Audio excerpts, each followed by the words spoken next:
Narito na ang mga pinakamalalaking balita sa One North Central Luzon ngayong Lunes. Bagyong Julian nanalasa sa Batanes at ilang pang lugar sa Hilaga at Gitnang Luzon.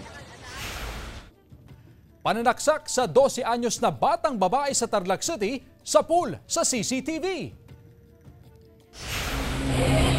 Sunog! Sumiklab sa isang gusali sa Dagupan. At kilo-kilong rambutan sabay-sabay na pinagsaluhan sa Tabuk City, Kalinga. Ito ang GMA Regional TV 1 North Central Luzon. Magandang hapon, ako si Chris Zuniga. Mga kapuso, sa Hilaga at Gitnang Luzon, alamin natin ang pinakahuling track ng Bagyong Julian.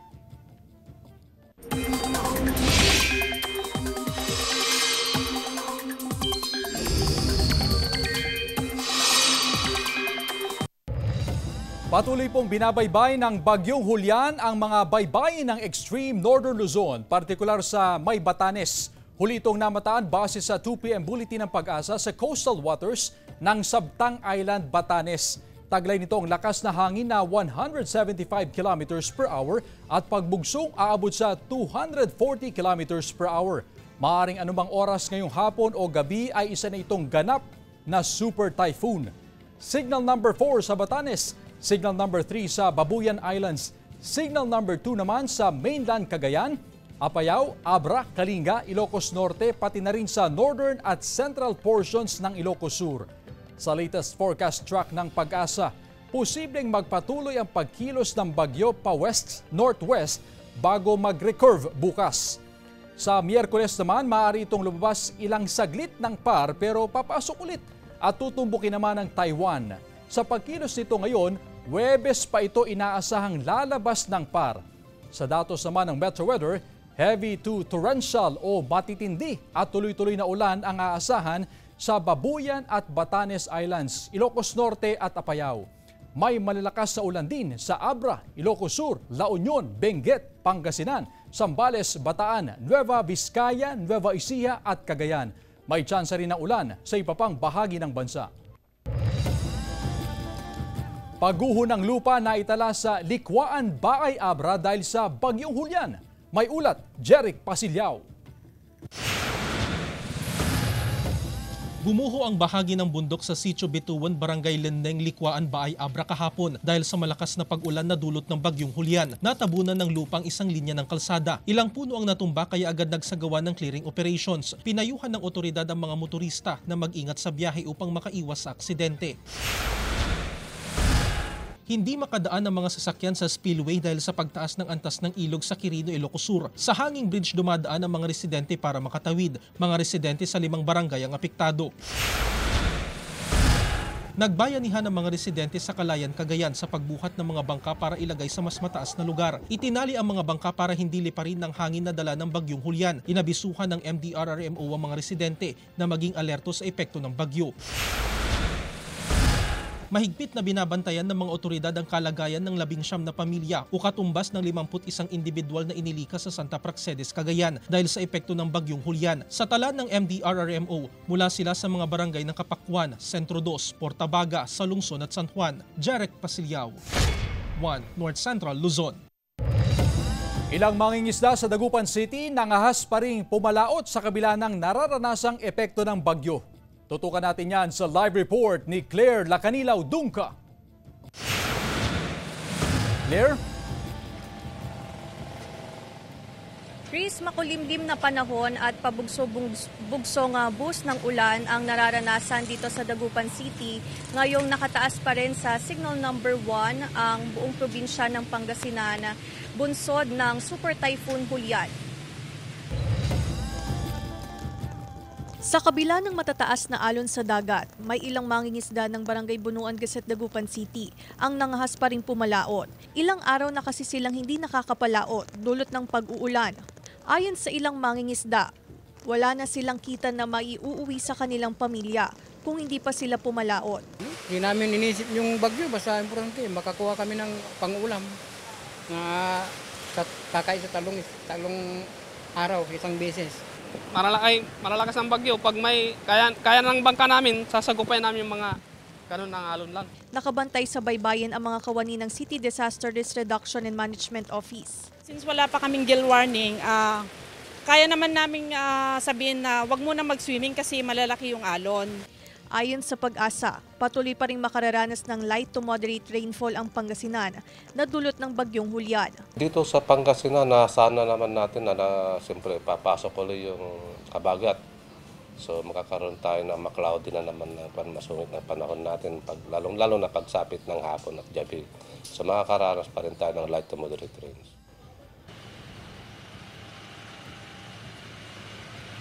Paalala naman ng otoridad, lalo na sa mga mangingisda na huwag munang pumalaot sa karagatan at huwag munang maligo sa baybayin ngayong nararanasan pa rin ang pag-uulan bunsod ng bagyong Julian. Chris. Maraming salamat, Claire Lacanilaw Dungka. Magdamag na nalasa ang malakas na ulan sa Batanes na sinabayan pa ng malakas na hangin na dala ng bagyong Julian. Maraming pamilya ang lumikas na sa mga evacuation center. May mga nawala ng supply ng kuryente. Suspendido rin ang klase at trabaho sa Batanes hanggang bukas, October 1. Kanselado rin ang flights doon. Binaha naman ang bahagi ng Nagilian Road sa Barangay Irisan sa Baguio City. Bunsod ito ng matinding pag-ulan na dulot ng bagyong Julian. Dahil dyan, bumigat ang trapiko sa magkabilang linya ng kalsada.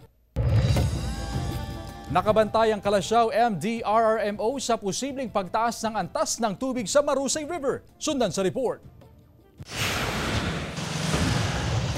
Dahil sa tuloy-tuloy na buhos ng ulan, nakaalerto ang MDRRMO ng Kalasyaw, Pangasinan sa banta ng baha dulot ng bagyong Julian. Sa ngayon, nasa 4.2 meters above normal level, katumbas ng blue alert ang Marusay River. Maaring tumaas pa po kasi medyo mabagal yung pag-alis ni Julian. Lagi tayong nakahanda dyan at lagi tayong nakikipag-coordinate sa mga barangay para kung sakaling magkaroon ng pagbaha ulit. Nakahanda po tayo. Isa sa mga bahaing barangay ang Lasi, kaya ang mga residente handa na raw sa posibleng pagbaha. Dito sa amin, itatas namin yung mga gamit namin. Tapos hindi naman masyado, kung talaga mataas-taas, talaga ililipat po na doon. Mahigpit din ang monitoring ng otoridad sa Buod-Kayanga River sa San Fabian, Pangasinan. Unti-unti na kasing tumataas ang antas ng tubig sa river system dahil sa malakas na buhos ng ulan. Idagdag pa ang malakas ding buhos ng ulan sa bahagi ng Benguet.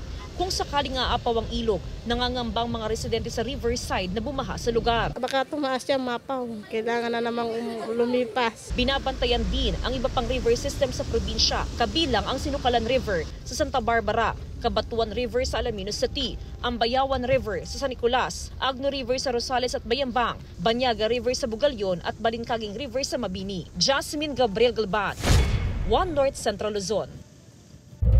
Ito ang GMA Regional TV 1 North Central Luzon.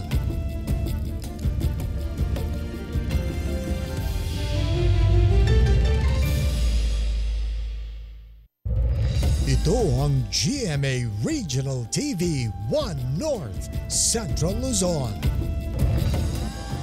Sumiklab ang sunog sa isang gusali sa Dagupan City. Tutukan sa report.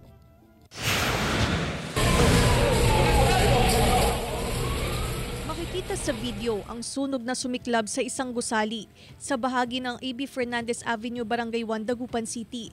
Sumiklab ang sunog bandang alas 9 ng gabi kagabi, September 29. Nagmula ang sunog sa likurang bahagi ng gusali. Magdedeklara sana ng fire out ang BFP pero bandang alauna ng madaling araw, muling sumiklab ang sunog. Tumagal ng mahigit 9 na oras ang sunog bago idineklarang fire out. Actually, medyo nahirapan lang po talaga ng firefighting team natin, no? Medyo umabang po yung firefighting operation natin, no? Kasi po gawa po nung sa content po nung ating nasunog po na structure kasi ang paninda po nila is more on plastic houseware po kasi, no? Wala pang pahayag ang may-ari ng gusali. Buti na lang daw at hindi nadamay ang iba pang gusali doon. Wala magawa kasi siyempre galing sa kabila tapos namin. Wala, mayan lang Kawawa kami. Sa investigasyon ng BFP, tinatayang nasa mahigit 13 million pesos ang inisyal na danyo sa sunog. Patuloy na inimbestigahan ng BFP ang sanhi ng sunog. Wala namang nasaktan sa insidente. Kasama si Daryl Peralta, Claire Lacanilao Dungka, One North Central Luzon. Sa pool naman sa CCTV ang pananaksak sa 12 anyos na batang babae sa Tarlac City. Naka-alerto CJ Turida. Nakuhanan ng CCTV camera ang pananaksak ng isang lalaki sa batang babae habang nakaupo sa waiting shed sa Barangay San Vicente, Tarlac City, gabi noong September 25. Sa video, makikita na nagsiselfon ang bata habang nakaupo sa waiting shed nang tabihan ng lalaking nakaputi sa kapinagsasaksak at inagaw ang cellphone. Initially, lumapit nga daw yung suspect natin sa kanya, nagpalakad-lakad at tinabihan siya. Bigla na lang siyang sinaksak. Then after that, dinampot yung cellphone niya. Nagtamo ng sugat ang batang babae na napag-alaman na 12 anyos. Ligtas naman daw ang bata ayon sa PNP. Agad nagsagawa ng manhunt operation ng PNP kasama ang mga opisyal ng barangay. Natuntun ang suspect sa tulong ng isang concerned citizen. Sa pag-iimbestiga ng mga otoridad sa suspect, nagawa raw niya ang krimen dahil sa kagustuhan na mabayaran ang kanyang mga utang. Na-recover mula sa suspect ang screwdriver na ginamit sa pananaksak at ang cellphone. Nahaharap ang suspect sa kasong frustrated homicide in relation to RA 7610 at robbery. Wala pang pahayag ang kaanak ng biktima. CJ Turida, One North, Central Luzon. Sa kabila ng epekto ng bagyong Julian, huling araw ng voter registration sa Mangaldan, Pangasinan, dinagsa. Silipin sa ulat ni Jasmine Gabriel Galban. Dagsa ang mga humabol sa huling araw ng voter registration sa COMELEC sa Mangaldan, Pangasinan. Karamihan ay mga bagong aplikante, gaya ni Daryl mula sa Barangay Talugtog. Kahit pa malakas ang ulan dahil sa bagyong Julian, nagpunta siya sa COMELEC upang magparehistro. Ano po, busy po sa trabaho. Kaya ngayon lang po. So kahit umuulan? Pumunta ako. Nagpatupad ng 3 p.m. cut-off ang COMELEC Mangaldan. Ibig sabihin, ipuproseso ang aplikasyon ng lahat ng nakapila pagpatak ng alas 3 ng hapon, kahit pa lumampas na sa 5 p.m. na deadline. Ay wala na po extension, ma'am. Since nag-start pa po noong February, kaya napakahaba yung panahon ng registration, kaya last day na po talaga ngayon. Suspendido naman ngayong araw ang issuance ng voter certification. Samantala, bago pang pagsisimula ng COC filing bukas, October 1, may mangilan-ngilan ng aspirant sa Mangaldan ang nagpa-check ng COC form at documents sa COMELEC. Noong na-fill upan nila, pina-check nila dito, may mga nagpa-check o chinek din namin, baka may mga nakaligtaan silang i-fill out. So, ina-advise na namin sila para pag-submit nila kung anong date yung gusto nila, malinis na at mas madali na. Kasado ng seguridad ng pulisya sa Abra bago ang paghahain ng Certificate of Candidacy ng mga aspirant para sa 2025 midterm elections. May inilatag na security plan sa bawat bayan. Una rito, mahigit 100 pulis na kabilang sa motorcycle riding unit ang nagsanay na magsisilbing motorcycle patrol. Pagpapalakas ito sa presensya ng kapulisan sa lansangan at agarang makapagresponde sa anumang insidente. Tuwing eleksyon, ang Abra ay isa sa mga tinututukan dahil sa mainit na laban sa politika. Jasmine Gabriel Galban, One North, Central Luzon. Samantala, presyo ng siling labuyo sa ilang pamilihan umakyat sa 600 pesos per kilo dahil daw sa kakulangan ng supply. Narito ang report. Ilang araw nang wala halos may bentang siling labuyo sa Mangaldan Public Market. Tanging si Aling Virginia lamang ang nagbebenta ng siling labuyo sa pamilihan. Kulang daw ang supply kaya mataas din ang presyo ng siling labuyo na pumalo na ngayon sa 600 pesos kada kilo. Ano pa sa susunod na linggo pang biyahe? Ay ang deliver, opo. Mula na sa Quezon Province ang mga siling labuyo na inaangkat ng mga tindera sa Bagsakan Market sa Urdaneta City. Sa ngayon, walang supply na galing Benguet at Pangasinan. Kaya asahan daw na aakyat sa 1,000 piso kada kilo ang presyo ng siling labuyo. Ang ilang mamimili, murang klase ng sili muna ang binibili. Kunti din kaso mas gusto nila yan, mas mura. 7 barangay sa Mangaldan ang producer ng siling labuyo, kabilang ang Gasang, Usyep, Landas, Salay, Lanas, Bunlag at Banawang. Pero dahil sa nararanasang pag-ulan, naapektuhan ang mga bunga ng kanilang mga tanim. Pag malakas ang malalaglag ang mga yung bulaklak, kaya hindi magiging fruit, yun. Inaasahan daw na pagpasok ng Nobyembre ay unti-unting babalik sa normal ang presyo ng siling labuyo. Kasama si Jingda Canay, Jasmine Gabriel Galban, One North Central Luzon. Ito ang GMA Regional TV 1 North Central Luzon.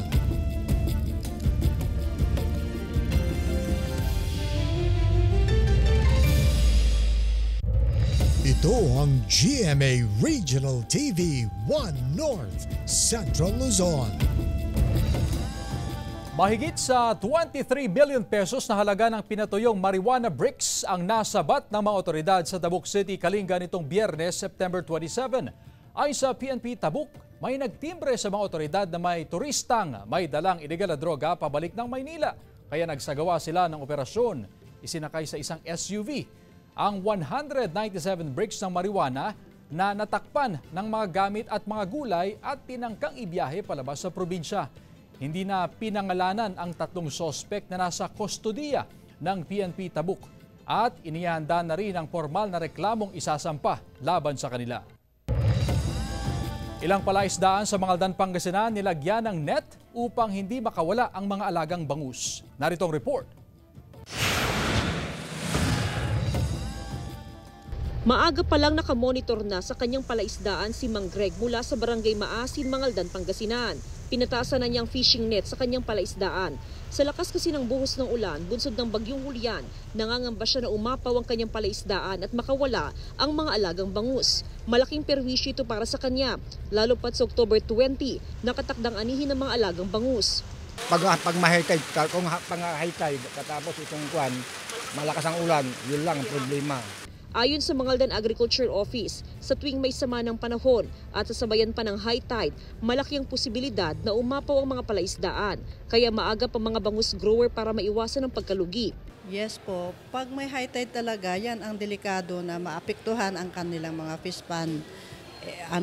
Kaya alerto lang ang ating mga fish pond owner para sa ngayon ay matugunan kaagad ang kanilang mga ngailangan nito. Nakabantay din ng Municipal Agriculture Office sa mga palaisdaan sa bayan. Nakahanda ang kanilang assistant sakaling may mga bangus grower na maapektuhan ng kalamidad. Kasama si Jingda Canay, Jasmine Gabriel Galban, One North Central Luzon. Lawag International Airport nagkansela ng flight dahil sa bagyong Julian. Tutukan sa report. Kanselado ang flight sa Lawag International Airport dahil sa bagyong Julian. Nagsimula pa ang malakas na ulan sa lugar noong Sabado kaya binaha ang ilang kalsada. Ilang pamilya mula sa Barangay 32C Lapas ang inilikas. Agad nagpaabot ng tulong ang lokal na pamahalaan sa mga naapektuhan ng bagyo. Binabantayan ng otoridad ang pagtaas ng antas ng Padsan River. Nasira ang Bolo River Flood Control Project sa bayan ng Adams dahil sa pananalasa ng bagyong Julian. Maliban sa ilang bahagi ng ginagawang proyekto ay nagkabitak-bitak din ang kalsada sa taas nito. Binaha ang ilang kabahayan sa Barangay Root, Dingras, Ilocos Norte. Tumataas na rin ang tubig sa irigasyon at mabilis ang agos ng tubig. Nalubog din sa baha ang ilang bahay sa Bintar, Ilocos Norte. May mga residenteng inilikas. Binabantayan din ang antas ng Bislac River.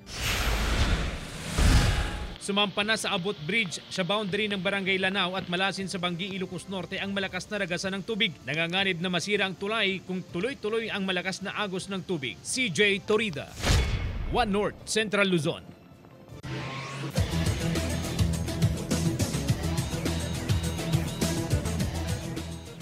Hindi pinaporma ng Mapua Cardinals ang JRU Heavy Bombers sa kanilang laban sa NCAA Season 100 Men's Basketball.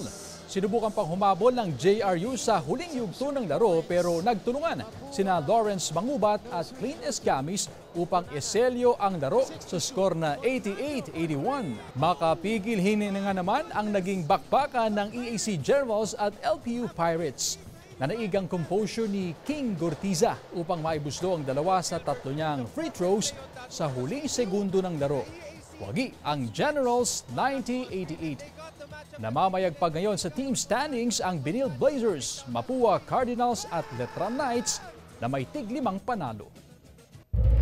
Ito ang GMA Regional TV 1 North Central Luzon.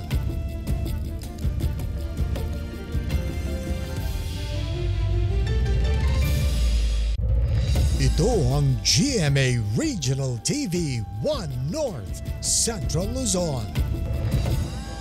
Mag-amang tubong Quezon City nalunod habang naliligo sa dagat sa Ilocos Sur. Tutukan sa report.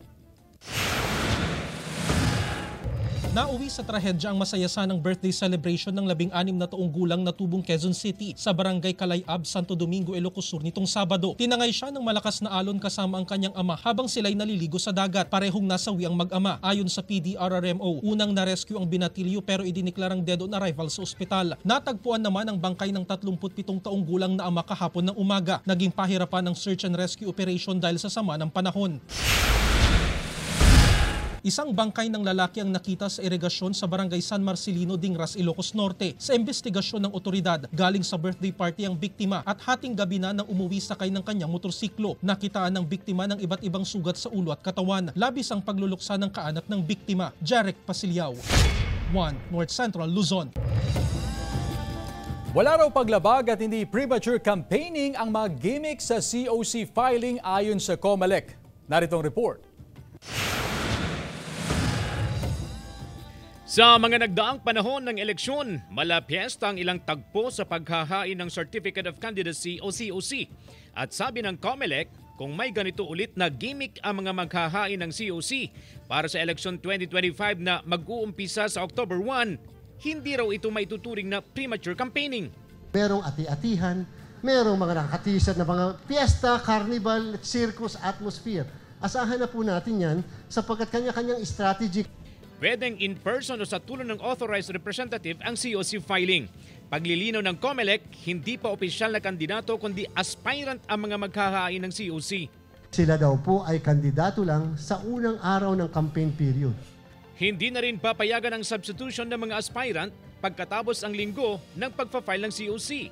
After October 8, we will no longer accept withdrawals with substitutions. Kahit na anong reason pa ng withdrawal except death or disqualification.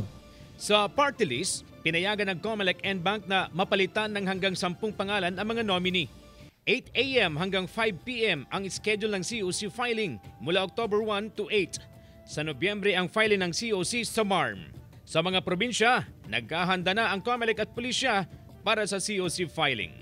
CJ Torida, 1 North Central Luzon. Sa iba pang balita, implementasyon ng e-filing at e-payment sa BIR ipinatutupad na. Naritong report. Sa ilalim ng Ease of Paying Taxes Act, nais mapabilis ng Bureau of Internal Revenue ang transaksyon ng mga taxpayer sa pagbabayad ng kanilang buwis. Isa na rito ang implementasyon ng e-filing at e-payment para sa contactless transaction. Sa pamamagitan nito, hindi na kailangang pumunta sa tanggapan ng BIR ang isang taxpayer upang magproseso ng dokumento o magbayad ng buwis. Specifically speaking, yung sa capital gain tax or the documentary stamp tax, taxpayer must come to the office for the computation of the correct tax to be paid. Okay. Pag na-compute na yan, then we advise the TP para i-online file nila yung mga dapat nilang bayadan. Para hindi na sila maabalan. Para hindi na sila pupunta dito, pipila pa. Target ng BIR na maging 100% digitalization ang anumang transaksyon sa ahensya upang maiwasan ng dagsa at siksikan ng mga kliyente. Para sa e-filing at e-payment, maaari lamang magpunta sa website ng BIR na www.bir.gov.ph. Bakit siyempre computerized na tayo Talagang mapapabilis na. Hindi na tayo mano-mano. Alam naman natin na pag sa computerization andyan na lang, i-edit mo na lang. Kasama si Daryl Peralta, Claire Lacanilao Dungka, 1 North Central Luzon.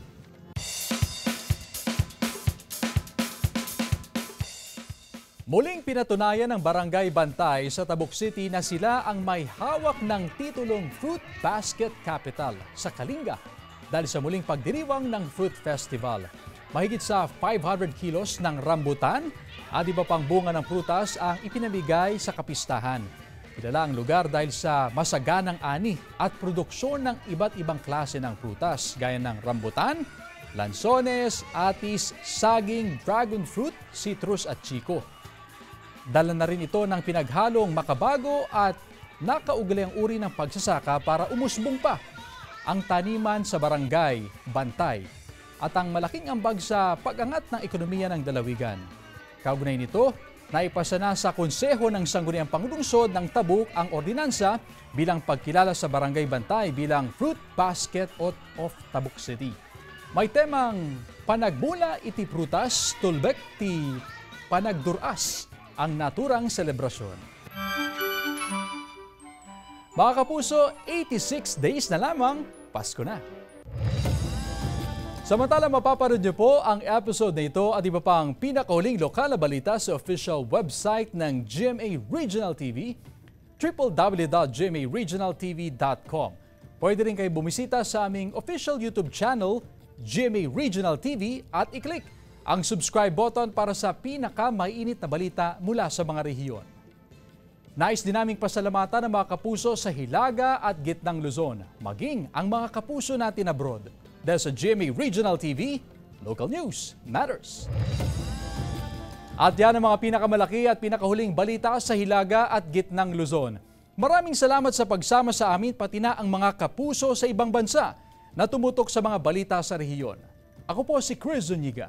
Kami, ang GMA Regional TV, One North Central Luzon, buong puwersa para sa mas malaking misyon at mas malawak na paglilingkod sa bayan.